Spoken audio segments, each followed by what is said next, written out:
Hello, I have chosen the series When They See Us. First, I will give a summary of the scene. The scene I have chosen is the ending scene in episode 2. First, we can hear Yusuf and his mother, getting ready. Then they're in the courtroom and they're all told to stand up. And we see the faces of the boys, and then we see the faces of the family.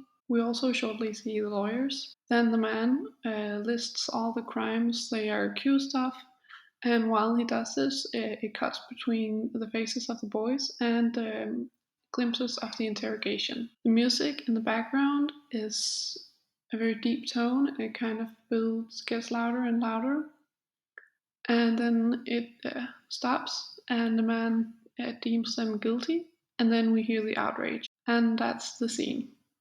So, for the analysis, I will start with focusing on the main characters. We see that they have grown up, but we also see them as equals. We know that they have grown up because of the angles. In the shot where we see Yusuf getting ready, we see him from a low angle, and this is while his mother, in a voiceover, says you watch them grow up and you think that you've done a good job. And this low angle makes Yusuf seem bigger, and therefore we also see that they have grown up, they have become adults throughout this process, perhaps more adult than they should have been. But we also see them as equals because when they tell the boys to stand up, we see them at an eye level, and that means that we are on equal footing to them. They make them stand up one by one, and we see each and every one of their faces. And this means that we don't see them as a group in the scene, we see them as individuals, and we see how this impacts them as individuals. During this time, they use close ups of their faces, where we're able to see the emotions in the characters' faces. This enables the viewer to feel empathy for them, and that's very important when they're trying to show the injustice. Then I want to talk a little bit about the lawyers and the man who gives the verdict. In all the scenes of the lawyers and the man, they are at a low angle. The camera is at a low angle. That makes them seem bigger and therefore by also make them seem more powerful.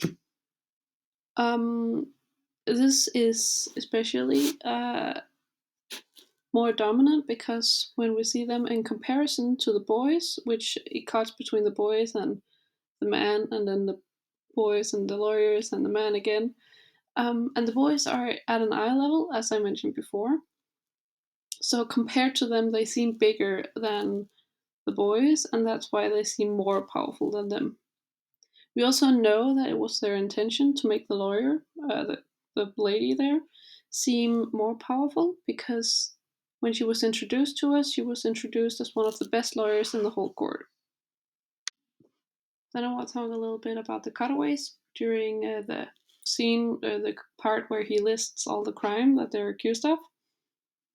What happens here is as he lists the crime, we cut between the faces of the boys and then cuts away to the interrogation and then the next boy and then the part of their interrogation, and we really see how they were abused and forced into telling that they did these crimes.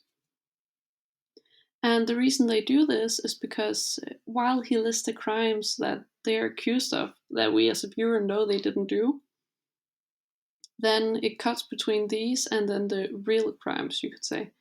So you can see how these policemen that should actually be protecting people are forcing these young boys to, uh, well, say that they did crimes that they didn't do, and that's the real crime. So that's why it's cutting away to that while he's listing the crimes.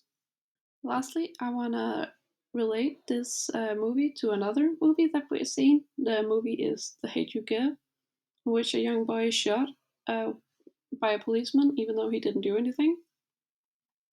Now, both of these movies have people who should be protecting the citizens, but instead they end up doing harm. These people are the jury and the police. In The Hate You Give, we see a policeman who shoots the young boy, and then the jury, they don't find him guilty because he is a policeman. In When They See Us, the police are forcing them to confess to crimes they didn't do, and then the jury also finds them guilty for something they didn't do. And both the jury and the police represent the US government, who, again, they should be protecting the people, but instead they end up doing harm. And that's really the issue that they're raising in both these movies. Also, the central theme in both movies is the injustice of the system. And that's why these movies are very similar.